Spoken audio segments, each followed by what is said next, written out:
আজকে আমরা মুহাম্মাদের কণ্ঠে একটা তেলাওয়াত শুনবো শুদ্ধ এবং সহি উচ্চারণে। তো তুমি একটু শোনাও আমাদের। আউযু বিল্লাহি মিনাশ শাইতানির রাজীম।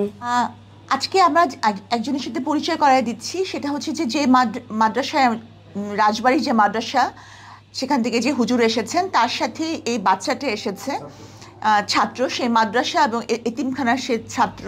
তো সে 29 পারা পর্যন্ত কোরআন শরীফ মুখস্থ করেছেন।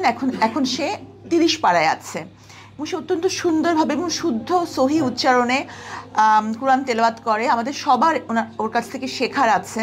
আব্বু, তোমার নামটা একটু বলো। মোহাম্মদ আলহাজ মন্ডল। আচ্ছা, আজকে আমরা মুহাম্মাদের কণ্ঠে একটা তেলাওয়াত শুনবো শুদ্ধ এবং সহি উচ্চারণে। তো তুমি একটু শোনাও আমাদের। আউযু বিল্লাহি মিনাশ শাইতানির রাজীম। বিসমিল্লাহির রহমানির রহিম। ওয়া হুয়াল গফুরুল ওয়াদুদ যুল আরশিল মাজিদ ফাআলুল লিমা ইউরিদ।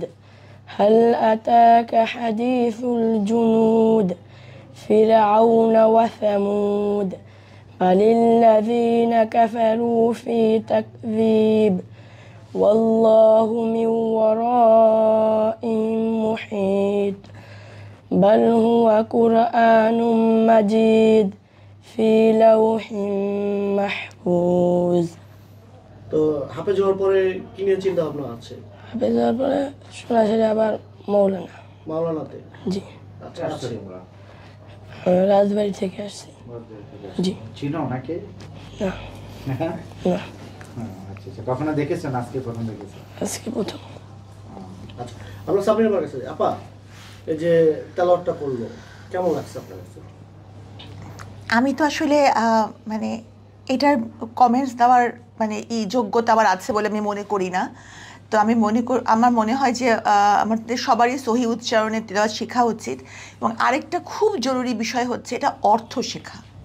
হ্যাঁ, পবিত্র কোরআন শরীফ মুখস্থ করার পাশাপাশি এটা অর্থটা শেখাটা এবং হৃদয়ঙ্গম করাটা এটা খুব বেশি জরুরি। এবং তাই যদি সবাই করে তাহলে আরও বেশি মানুষ মানে আরও ভালো হবে, আমার এটা মনে হয় আর কি। আউযু বিল্লাহি মিনাশ শাইতানির রাজীম। বিসমিল্লাহির রহমানির রহিম।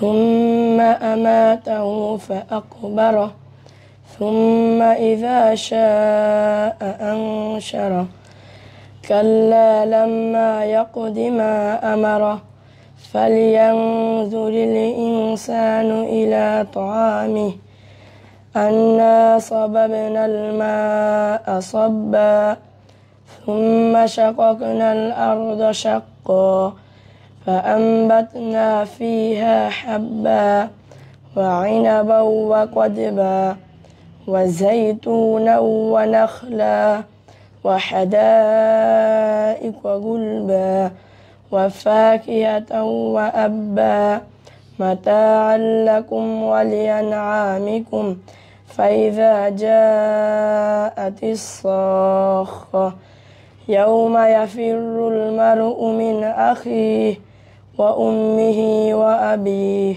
وصاحبته وبنيه لكل امرئ منهم يومئذ شأن يغنيه وجوه يومئذ مسفرة ضاحكة مستبشرة ووجوه يومئذ عليها غبرة ترهقها قترة أولئك هم الكفرة الفجرة صدق الله العلي العظيم।